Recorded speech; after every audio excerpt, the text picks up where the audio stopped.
ګل را سره وژړل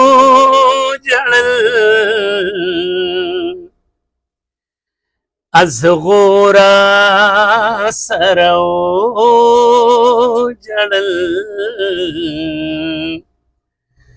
غم کې د جانان د هجر شپو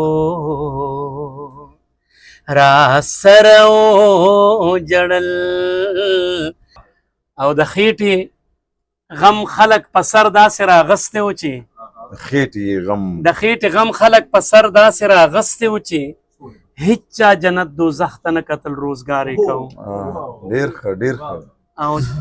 السلام علیکم ګرانو کتونکو. دا وخت کې یم په صوابۍ ضلع شوی اډه کې او د پښتو ژبې یو نوموړی شاعر چې ترنم هم ډېر د کمال وی او شاعري هم ماشاءالله ډېره د کمال ده او د ده یو څو نظمونه ډېر زیات مشهور شوي دي بلکې وایرل شوي دي. نو زما خواهش و د ډېرې مودې نه مې اراده وه چې دوی سره یو تفصیلي بلکې لنډه شان مرکه وکړمه او د دې کلامونه هم تاسو ته وورم. نو سلامونه. وعلیکم السلام ګرانه، هر کله راشئ. څنګه دا کتونکي به تاسو خو پېژنئ، خپل نوم مو واخیستو؟ زما نوم خالد خان دی او په ادبي نړۍ کې مې خلک د حسرت خالد حسرت په نوم باندې پېژني. ښه جي. هم د دې کلي اوسېدونکی یم، د کرنل شیر خان کلي چې موږ نوی کلي په نوم باندې یادېده، اوس خلک د کرنل شیر خان کلي په نوم باندې بولي. او سبق مې هم دلته کې 13 جمعه ته ویلی دی او بیا لکه د نورو پښتنو په شانتې مسافر شویم د روزګار په لړ کې. نو ژوند مې زیاتره لکه تر 18 کالو تقریبا مسافرۍ کې تېر شه. بهر ملکي په دوبۍ کې مې ژوند کوه. په دوبۍ کې د دوبۍ پولیس سره د هغې یو برخه یم. اوس ریټایر شوی یم 2 کاله مخکې. ښه جي. ښه، اوس راځو ستاسو ادبي هلو ځلو پلو. شاعر چې دی نو دا په کوشش او په محنت نه جوړیږي، دا د الله د طرف نه یو ورکړه وي، اتیا خداوند دی چې ورته وایي. د شاعرۍ د اثر مو د چا نه واخیستو که نه په کورنۍ کې څوک و تاسو نه مخکې شاعر و او د شعر ابتدا مو څنګه وکړه، لومبی کلام مو چېرته ویلی و، لږ په دې را سره خبره وکړئ. مننه چې ډېره زیاته له دې نه مخکې چې ستاسو د سوال جواب ورله راشم، نو حاجي اسلم صاحب ستاسو او تاسو سره نن ډېر خواږه درانه مېلمانه نور زما ځای ته راغلي دي. نو د یو کوربه په حیث باندې د احمد ګل استاد، د عادل خټک صاحب، د طلا محمد شباب صاحب او د اجمل خان، د هغې د ورور او د هغې د ماشومانو او ارسلان صاحب د کیمرې په شا دی. نو د دې اول مننه کوم او ستاسو ستاینه کوم ډېره زیاته چې داسې کوڅه په کوڅه د بنجارې په شان ګرځئ د پښتو ژبې د خدمت دپاره. نو ستاسو ما باندې ډېر لوی احسان دی او د وخت هم هغه مینه زموږ تاسو سره وه. اوس خو لیدل کاتلو شو، نو هغه مینه هم لا مخکې هم لیدل کاتل شو، خو دومره نږدې نه وو شوي. نو چې تاسو پورې ستاسو د سوال برخه ده، نو صاحب زه نه پوهېږم چې ولې، خو لکه چې کله مې سکول به وې، په سکول کې وم، نو د پښتو کتاب څنګه به چې کلاس بدل شو، ما به اول دا ټول نظمونه چې په پښتو ژبه کې به وکړم په پښتو کتاب کې، هغه به مې په خپله زر وې او هغې له مې خپل طرزونه کېښودل. زما ملګري چې کوم په سکول کې ما سره پاتې شوي دي، نو هغوی به د دې خبرې پخوالی وکړي چې زما د پښتو استاد د پښتو نظم خپله نه دی ویلی، خو نثر به هغه ووایي او چې کله به د پښتو نظم راغی ما ته به یې خالد پاسه دا ووایي. نو ما به هغه نظم په ترنم کې هلکانو ته ویل او یا دغه شان راتلم نو بلکل په 10 کې په کال 1981 کې شاعري مې ډېره کړې وه، خو په هغه دور کې دا زه به تاسو ته صرف حواله درکړم چې دا یو غزل مینوال به ښه اورېدلي به یې ډېرې ګل را سره وجړل، ازغو را سره وجړل، غم کې د جانان د هجر شپو را سره وجړل، دا مې بې وسي وه چې یو ته مې په ژړا نه کړې، نور خو ستا د چم لویو وړو را سره وجړل. نو دغه غزل ما چې په کال 1981 کې لیکلی دی چې دغه وخت کې زه د 10 جومات محصل کوم. دا مو چې په ترنم کې ویلی دی که نه؟ ډېرو ځایونو کې مې ویلی دی. او جي. نو به دغه یو شعر که دې په ترنم راته زمزمه کوي نو مننه به وي. ګل را سره وژړل از غورا سرو جڑل غم کې د جانان د هجر شپو را سرو جڑل غم کې د جانان د هجر شپو را سرو جڑل دامی بی وسی واچی او تو می پا جڑا نکڑی دامی بی وسی واچی او تو می پا جڑا نکڑی او نور خستا د چم لویو وڑو را سرو جڑل غم کې د جانان د هجر شپو را سرو جړل. ماشاءالله ډیر ها تاسو خو دومره موده ته ډیر ښکاله یادوي کنه جی جی چې په پردي وطن کې متیر کا مسافری مو کا او التم دغه ادبي هلي رواني دي کوم کتاب که تاسو چاپ کړی وي یو یا دوا یا درې د هغې ذکر کوکړئ نومونه واخلئ. مننه حاجي اسلم صاحب زما اولنی کتاب چې و نو هغه په کال زما په خیال 2015 کې چاپ شو د وچې پاڼې په نوم باندې. وچې پاڼې مینې دې داسې د خپل ځان سره په مخه کړمه لکه چې وچې پاڼې والوځي طوفان سره او زما ځواني بورجل د خاورو لاړ ونوړېدو ستا د ښایست غرور لښکر وهي اسمان سره. دغه وچې پاڼې مو دویم کتاب مې بیا ګل را سره وجړل دی.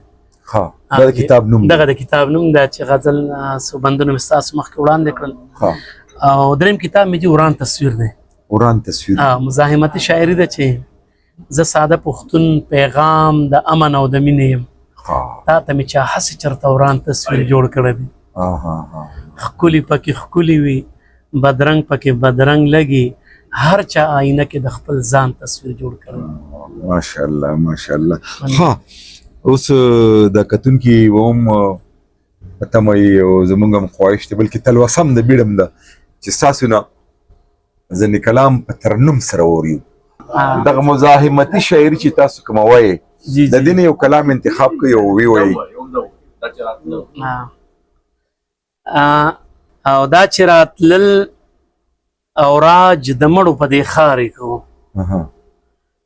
دا چې راتلل اوراج د مړو په دې ښارې کوو زمونږ د خلکو د سرونو کاروبارې کوو او ولس د یاري ژوند کوو د خامارانو منځ کې ولس د یاري ژوند کوو د خامارانو منځ کې بس چې د چا وس رسېدلو نو ګزارې کوو او دلته کې خلکو په پښتو او پښتنو څه کول دلته کې خلکو په پښتو او پښتنو څه کول دلته کې هر سړی په منډه خپل کار یې کوو او د خېټې غم خلک په سر داسې راغستی و چې د خېټې غم خلک په سر داسې راغستی و چې هیچ چا جنت دوزخ ته نه کتل روزګار یې کوو. او چې انسانانو خپل واړه واړه بچي قتلول چې انسانانو خپل واړه واړه بچي قتلول مرغۍ د جالو نه راوتې وې ازارې کوو. ماشاءالله. او بس یو شاعرو چې په ګوتو یې لفظونه شمارل بس یو شاعرو چې په ګوتو یې لفظونه شمارل نور خو که هر څوک د خپلو پیسو شمارې کوو.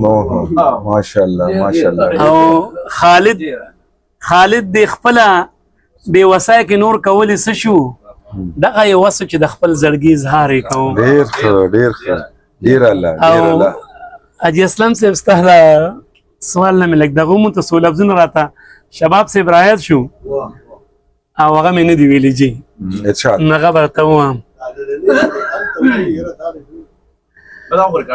اوس جنگ د علم او هنر جنگ دی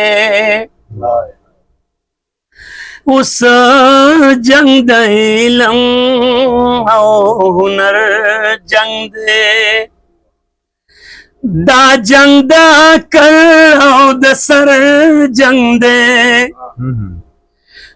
دا جنگ د عقل او د سر جنگ دی اوس جنگ د علم او هنر جنگ دی دبل پسترګو ورته لګوري دبل پسترګو ورته لګوري ستا په اوبو او ستا په غر جنگ دی ستا په اوبو او ستا په غر جنگ دی دا جنگ د عقل او د سر جنگ دی اوس جنگ د علم او هنر جنگ دی منګې ټوټې ټوټې ستار شلیدلې منګې ټوټې ټوټې ستار شلیدلې په حجره جنگ دی په ګودر جنگ دی په حجره جنگ دی په ګودر جنگ دی دا جنگ د عقل او د سر جنگ دی اوس جنگ د علم او هنر جنگ دی اول تپوس کوه بیا منډې وها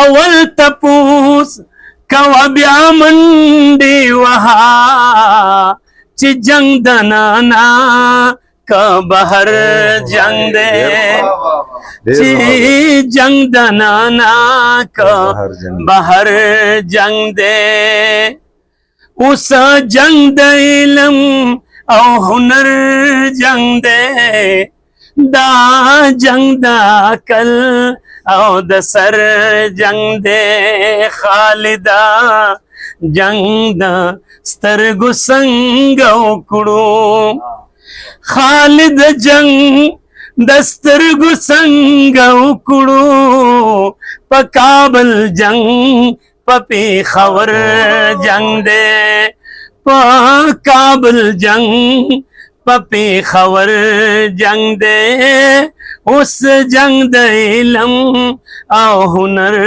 جنگ دی دا جنگ د عقل او د سر جنگ دی علي حضرت صاحب مننه جی کلام هم ډېر په زړه پورې طرز او انداز هم ډېر په زړه پورې نو دعا به کوو چې ستاسو په دې قلم کې او په دې ژبه کې په دې خوږلت کې الله پاک نور خیر او برکت واچي مننه جی او دغه د پښتو د باغ د پښتو د ادب د باغ د مالیاري چې تاسو کوم کوئ نو د دې الله پاک اجر عظیم هم درکړي ځکه چې د ژبې خدمت د مور خدمت دی نو دغه شاعران ادیبان دي چې زمونږ د ژبه او زمونږ د اقدار چې دی نه دی پالي او ژوندي ساتلي دي دعا به درته کوو مننه جی تاسو به موږ ته دعا کوئ لیکو او ستاسو ډېر لوی احسان دی په پښتو ژبه باندې ولې چې دک لیک تاسو د خلکو غوږونو ته رسوي فکرونو ته رسوي په هغې کې شعور بیداري پیدا کوئ او زموږ د شعر مقصد دا دی ډېر مننه ستاسو د هر یو شعر ډېر لوی مفهوم ملګرو